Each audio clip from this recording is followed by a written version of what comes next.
Hello everybody, this is the 5th episode of Ike's Political Minute, and today I will be doing an analysis of the Alabama Senate race, which will be contested between Doug Jones and whoever his Republican opponent will be.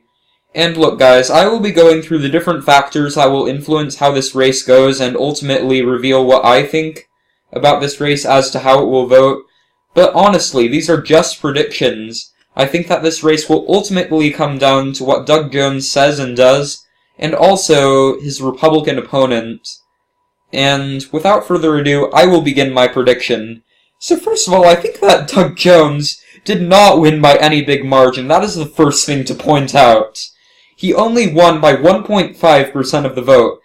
That is nothing, and I mean nothing to brag about. And then you look at Scott Brown, who was defeated by Elizabeth Warren by a significant margin. He won with 5% of the vote, and his opponent had no scandals.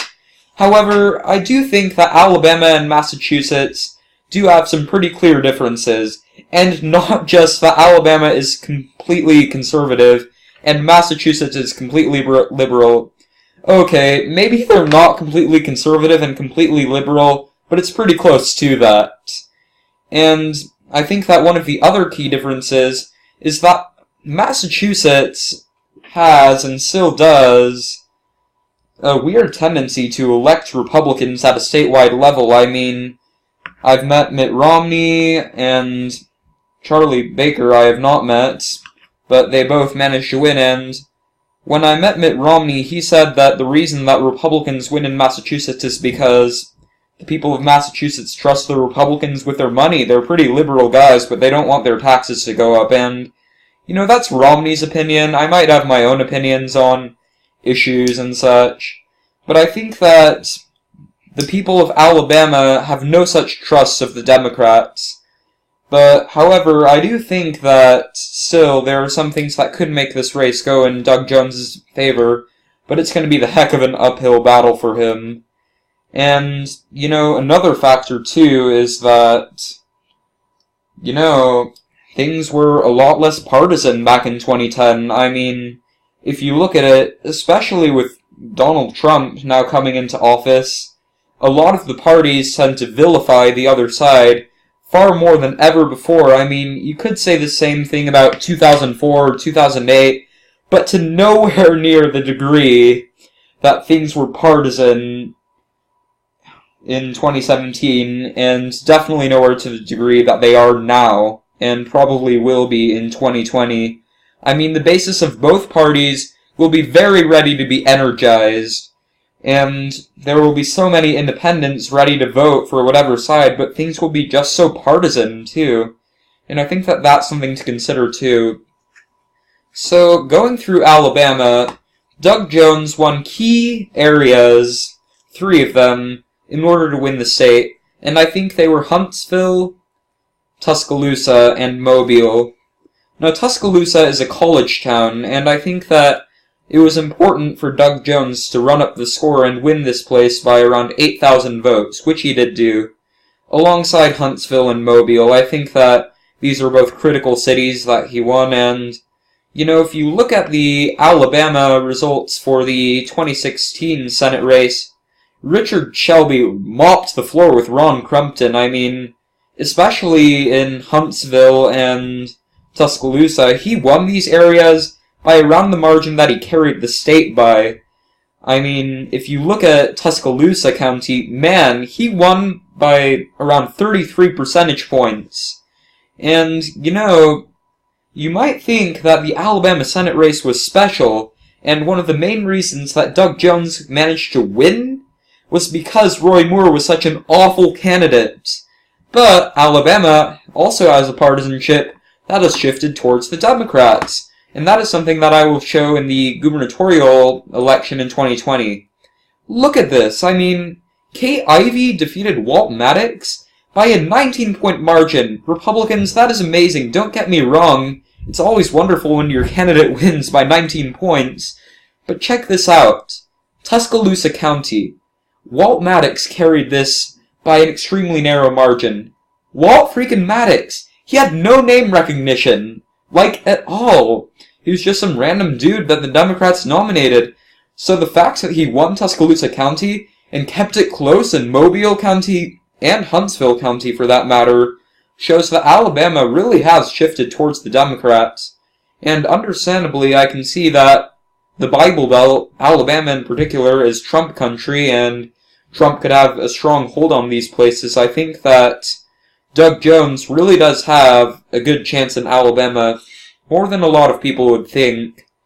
And I think that Doug Jones would probably carry Tuscaloosa County in 2020, especially with how it voted for Walt Maddox, a guy who had no name recognition, versus a mildly popular incumbent, Kay Ivey. I think that a lot of Republicans like to elect women, especially with the stereotype that Republicans are misogynist, which is so not true. I mean, many Republican women are elected, and I think that Republicans really wanted to let that shine, which is one reason. Among other reasons, they may have liked Kay Ivey's policy, too, which is always a factor with how parties vote, in terms of why she won, and it's a factor that you see in Tennessee, too.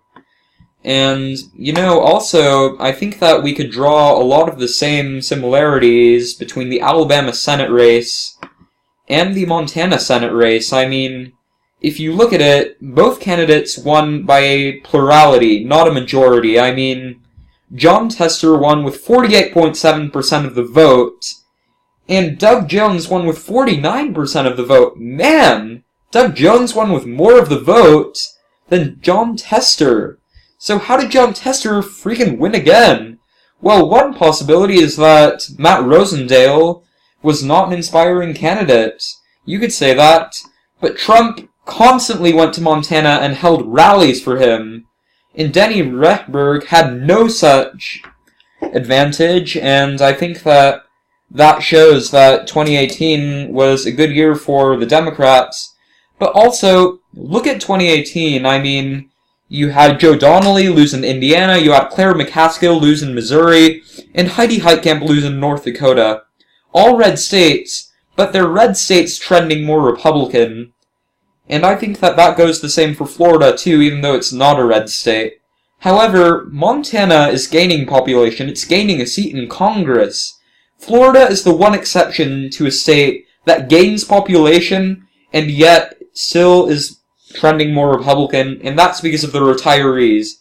Anywhere else, that is not the scenario, especially in Montana. Montana, for whatever reason, I don't know why, has gained population, and I think that is the reason that it's trending more Democrat. And I think that Alabama has shown more Democratic tendencies, and I think that that's because Mary Landrieu and other people like that in the South lost, but they won in places that they hadn't won previously, and I think that's because Democrats are losing in the South, but they're getting a new voting base that's propelling them back to where they used to be, and that's the black vote. I mean, look, I'm not saying that the Republicans aren't in favor of civil rights, but the Democrats are pretty clearly the party of civil rights. I mean, they've really stated it, and just like how the Republicans are the party of religious freedom, not saying that the Democrats don't support religious freedom, you've got to hand it to them. I mean, black voters have come out to the Democrats in droves to vote for them, and I think that that's one of the reasons that they're able to do much better in the Deep South than a lot of people think. And also, if you look at Doug Jones's approval rating, Doug Jones has a positive 13% approval rating, 30% disapprove, and 43% approve. That is amazing. However, Democrats, there is something else. I mean, look at the polling for the 2010 Massachusetts Senate race. I mean, not 2010, 2012. Scott Brown was polling ahead by 17 percentage points, then 15, then 9, and he likely had an even larger approval rating than Doug Jones did at this point. And then, boom, Warren won. But again, Republicans, there is also something that is not very good that shows here. I mean, Elizabeth Warren is an amazing fit for Massachusetts, and you can't get that wrong. I mean, it's like how in 2010 the Democrats nominated Joe Manchin to replace Robert Byrd. He fit the state well, and that's why he won the election. And I think that Democrats were very lucky by nominating Elizabeth Warren. And I don't know how lucky the Republicans will be in 2020. I mean, Richard Shelby is taking a serious look at running for Senate. Or actually, hang on, not Richard Shelby. He is the senator elected in 2016. Yes, Jeff Sessions, that's who. My bad. And if Jeff Sessions runs, Jeff Sessions is a mildly popular incumbent. I think that he could easily get traditional conservatives out to vote, and I think that Jeff Sessions could win quite handily if the Republicans make that smart nomination. And if I were Doug Jones, I would focus on healthcare. Democrats are counting on healthcare to save their skin in red states, and it's a really good strategy. I mean, on Joe Manchin's website, the one really liberal thing that you see is that he tells Patrick Morrisey to stop attacking people with pre-existing conditions. And if the Democrats did the same thing, focusing on healthcare to motivate their base, they could do extremely well. So I think that that's something that could go in the Democrats' favor. But again, it's all about who the Republicans nominate, and also what Doug Jones says and does. And last but not least, I will be talking about how I think this state will vote in the Senate race. Just waiting for 270 to win to come up. And as you can see here, the pundits, Sabato Crystal Ball, Inside Elections, and the Cook Political Report, they all have different ratings.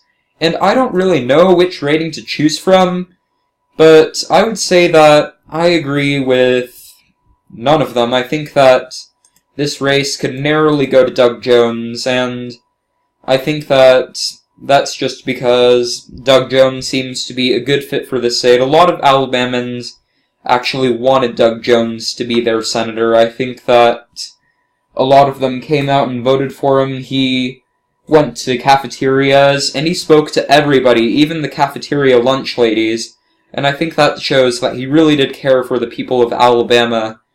And I think that in a lot of scenarios, when we have something easy for us, we make easy mistakes. I mean, look, there are 4 different main electoral battlegrounds in the United States. You've got your Senate races, your gubernatorial races, your presidential races, and your House races. Presidential and House races tend to go Democrat, but Democrats definitely make easy mistakes, like with nominating Hillary Clinton in 2016.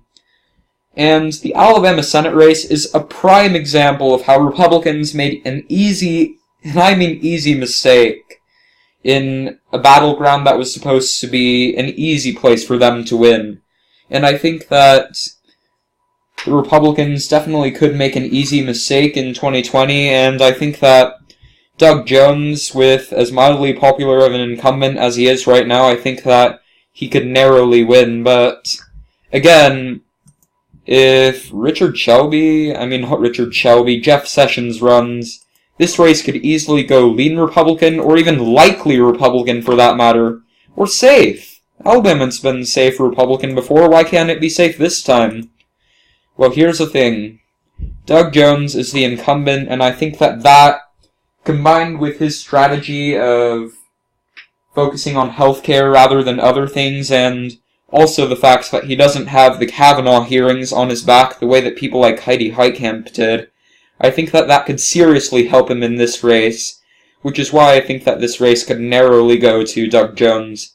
Thank you all for watching this video, comment down suggestions below, and I will see you all later.